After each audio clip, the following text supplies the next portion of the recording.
Estudada e desenvolvida há séculos pelos orientais, as artes marciais nunca foram limitadas a golpes de luta ou força bruta. Muito pelo contrário. As habilidades de equilíbrio, concentração, disciplina e decisão são desenvolvidas mutuamente aos movimentos corporais. Nas artes marciais, nenhum movimento é realizado sem que haja um porquê. Nenhum som é feito sem que leve a algum ensinamento. Impossível separar as artes marciais do crescimento emocional e mental, pois é disso também que se trata. E para falar mais a respeito sobre artes marciais e os seus benefícios para a vida, eu converso agora com o professor, o Sensei Daniel Feijão, que está em linha conosco. Professor Daniel, bom dia, seja muito bem-vindo à Rádio CBN. Bom dia, Denise, bom dia, ouvintes, obrigado pela oportunidade. Professor, as artes marciais são para todos, para todas? Tem restrições, idades? Como é que a gente pode também relacionar a sociedade, o ser humano com as artes marciais? Exatamente isso, Denise. É muito legal eu poder estar falando sobre isso, assim, porque a arte marcial ela é um esporte que ela agrega. Então, independente de tipo físico, né, de tamanho, a luta ela consegue receber qualquer um. Então, e independente da idade também, isso é que é muito legal. E no momento como esse, né, no momento que a gente vem vivendo, tem também a questão mental, a questão de você saber resolver os teus problemas, né, porque a arte marcial ela coloca muito isso, né, você acha o conforto na crise, né, acha o conforto dentro do desconforto. Então, por isso ele é tão grandioso, não só pelo lado físico, mas também pelo lado mental. Pois é, equilíbrio, sabedoria, como o senhor mesmo falou, esse momento. Aqui a gente vai então pontuar o momento pandemia e relacionar a crise com a saúde, relacionar a crise com a economia, a crise financeira, achar esse conforto nessas crises. Professor Sensei Daniel Feijão, através das artes marciais se torna mais fácil conseguir esse ponto de equilíbrio? Exatamente, Denise, porque pensa só, imagina que num treino você passa por várias situações de crise, por várias situações de desconforto. Então você vai acostumando a ficar naquela situação, vamos colocar assim, uma situação não tão confortável. Quando isso for para a sua vida, lógico que ali dentro de um treino, algo controlado, né, nada fora do controle, um treinamento direcionado, mas você está simulando uma crise. Quando essa situação acontece na sua vida real, você já está acostumado, o teu corpo ele já entende a tua respiração, então você provavelmente vai poder tomar uma decisão mais calma. Então esse é um ponto que quando você faz uma analogia do porquê treinar uma arte marcial para a minha vida, esse é um dos principais pontos que eu coloco. E assim, indiferente da arte marcial, toda a arte marcial ela vai ter essa gestão de crise, como eu falo. E o lutador e a pessoa que pratica uma arte marcial, ela tem algo que é muito legal, que você precisa tomar decisões muito rápidas. Uhum. E no momento atual que a gente vive, no mundo atual, que muda o tempo todo, né? E a gente não consegue prever o futuro e a gente tem que ficar se adaptando, a arte marcial, ela te dá essa diversidade de você ter que se adaptar a cada situação. Então é por isso que ele é tão rico e tão encantador. Às vezes a pessoa pratica e ela nem sabe o porquê, né? Mas muitas vezes é porque ela leva isso para a vida dela. Com certeza. Ô professor, e quantas diferentes artes marciais, por exemplo, aqui no nosso país, elas são mais procuradas? Aqui na nossa região, em Blumenau propriamente, na sua academia, né? Que tipo de luta é mais procurada? E a diferenciação de uma para outra, buscando também esse a mais, professor, de treinamento, de conhecimento e trazer para dentro da pessoa também tudo isso? Então, a gente tem aqui, em Blumenau, hoje a gente tem várias artes marciais, né? Mas eu acho que hoje o que mais cresce, né? E é uma modalidade que ela vem crescendo no mundo, que é o jiu-jitsu, onde a gente tem em todos os países do mundo, e é uma arte marcial brasileira, né? Uma luta brasileira, e ela é vendida muito bem lá fora, é um produto que a gente tem que se orgulhar muito. Aqui na DIP a gente tem, além do jiu-jitsu, a gente tem o Muay Thai, a gente tem o MMA Fitness, o boxe, o ninjutsu, né? Então são todas artes marciais muito procuradas. É muito curioso isso, porque as mulheres elas vêm mais pela procura das lutas em pé, como o boxe, como o Muay Thai, como o MMA Fitness. E essa transformação, quando elas chegam com certo receio, com certo medo, e essa mudança de postura os primeiros treinos é algo muito legal para a gente que está repassando. Então a pessoa chega aqui insegura, chega com medo, e durante esse processo de treinamento a gente vê uma transformação. E no masculino hoje a gente tem, lógico que tem muita menina praticando jiu-jitsu, mas a procura maior aqui ainda do público masculino é pelo jiu-jitsu. Nessa questão da mulher com as artes marciais, professor, se vendeu muito a ideia também de buscar um conhecimento e, claro, a própria autodefesa numa sociedade cada vez mais violenta, né, tão perigosa para todos, mas em especial para o universo feminino. Essa autodefesa, professor, que vocês proporcionam também para as mulheres que procuram esse conhecimento com as artes marciais, como é que é trabalhado isso? Denise, então, é espetacular, porque realmente é disso que elas vêm à procura, né? Elas vêm aqui tentando entender. E o que é mais legal é que a gente ensina para elas a identificar.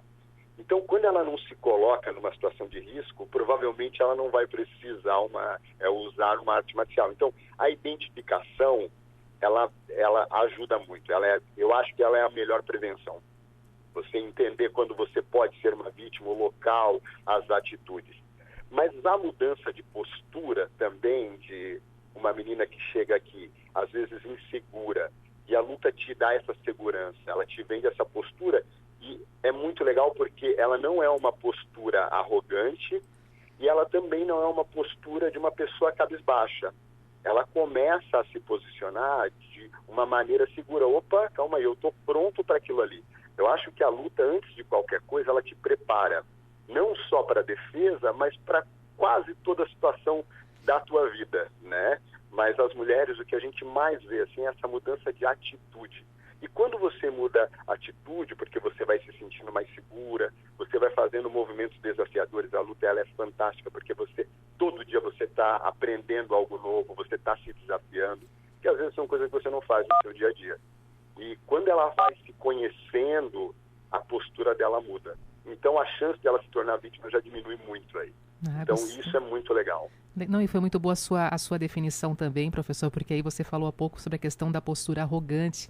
E a gente às vezes até conhece algumas pessoas, não a questão homem ou mulher, mas algumas pessoas que imaginam que vão buscar esse conhecimento, vão fazer um tipo de arte marcial, uma luta, porque querem ser o melhor dos melhores. Isso cai por terra depois quando começam a ter na prática esse conhecimento, essa vivência. Então vão ter realmente uma mudança de interpretação, de conhecimento, de postura e de preparação, né? Sim, a luta ela ensina isso, né? Ela é fantástica porque, imagina, eu não posso me desesperar quando tá ruim, né? E também eu não posso ficar soberbo quando tá tudo muito bem. Então ela é uma lição de manter o foco, se manter atento o tempo todo, né? Então, nem muito feliz porque as coisas estão dando certo, mas também não se frustrar quando as coisas não estão indo bem. Então essa mudança foi muito bem colocada, ela não é só de baixo para cima, de cima para baixo também. Às vezes quando você tem uma atitude um pouco soberba, você vai tomar uma aula ou uma lição de postura, né? Que sempre tem alguém mais preparado que você tem que estar constantemente se preparando. Eu acho que é essa a questão da disciplina também, né? Eu acho que alguém que pratica qualquer atividade física, né? Não vou nem falar somente da luta, mas ela tem esse compromisso com ela mesma, ela tem essa disciplina. Uhum. Professor, e as crianças? Também levar esse conhecimento para as crianças, trabalhar com lutas, as artes marciais, com o público infantil. Por que é importante que as crianças também aprendam essas técnicas? Eu acho, a nossa introdução aqui, primeiramente, eu acho que quando um pai procura, é muito parecido com o público feminino, ele vem procurar defesa. Então a nossa introdução, primeiramente, é com defesa pessoal, para evitar várias coisas, né? Principalmente o bullying. Então acho que a criança ela tem que saber se defender, né? E daí, pós isso, a gente vai colocando um pouco mais de competição, que a gente acha super importante que a criança compita, porque o mundo é uma competição, né? Então a gente prepara também essas nossas crianças para a vida. E competir é uma parte importante disso, né? E dentro disso tem o nosso trabalho lúdico, tem método, né? A gente trabalha com faixas etárias separadas, porque a gente acredita que cada período você tem que trabalhar certos princípios.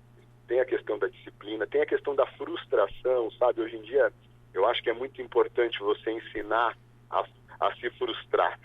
E às vezes a gente, por autoproteção, eu sou pai, eu tenho 2 filhos, a gente não quer que o nosso filho se frustre.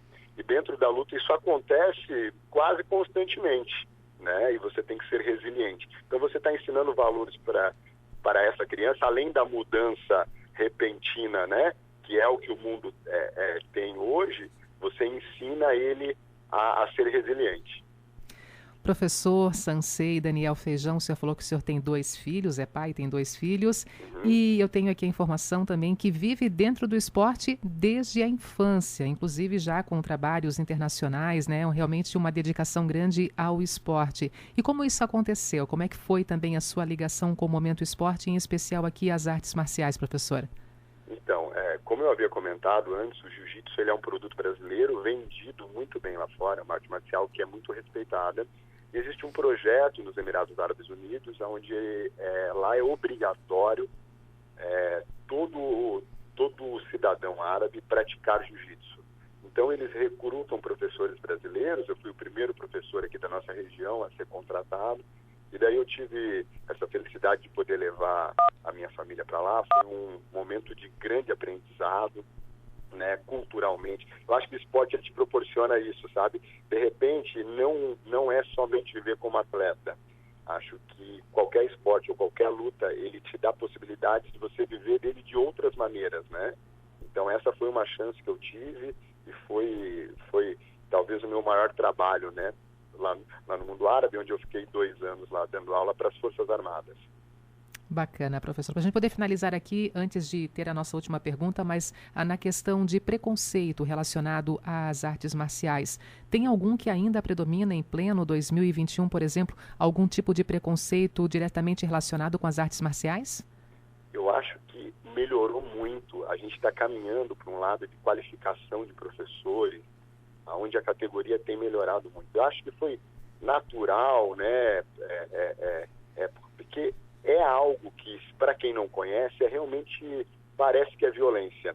E hoje em dia, até como você perguntou antes, a gente está falando tanto de autocontrole, de autoconhecimento, e eu acho que as artes marciais elas estão indo para esse lado, que é a verdadeira essência, né? Então, esse preconceito hoje, obviamente, ainda existe, mas assim, diminuiu de maneira crescente, então a gente está muito feliz, principalmente pela mudança de hábito dos nossos professores, né? Então acho que hoje a gente tem excelentes profissionais na nossa cidade e eu vejo isso diminuir, tanto que hoje a gente vê crianças que era algo mais complicado de você olhar um tempo atrás, um pai querer colocar o filho para treinar jiu-jitsu, e hoje em dia o que a gente mais tem é criança praticando jiu-jitsu.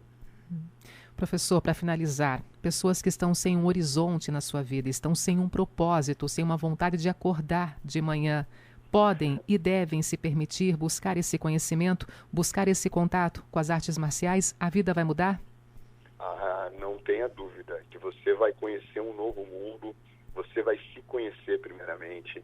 Eu acho que você está buscando a sua essência, né? Eu até brinco aqui que o ser humano ele só chegou até aqui porque ele aprendeu a lutar ou ele aprendeu a correr. Então é um instinto que está dentro de você e eu tenho certeza que essa mudança de hábito, porque é uma filosofia, Denise, porque você começa um gatilho, você vai acordar cedo para vir treinar uma luta, você vai querer se alimentar melhor, você vai aprender a respirar melhor, então você vai curar de repente uma ansiedade. A gente tem casos aqui de pessoas que eram ansiosas e começaram a praticar luta, e como você tem que respirar certo, a ansiedade foi diminuindo.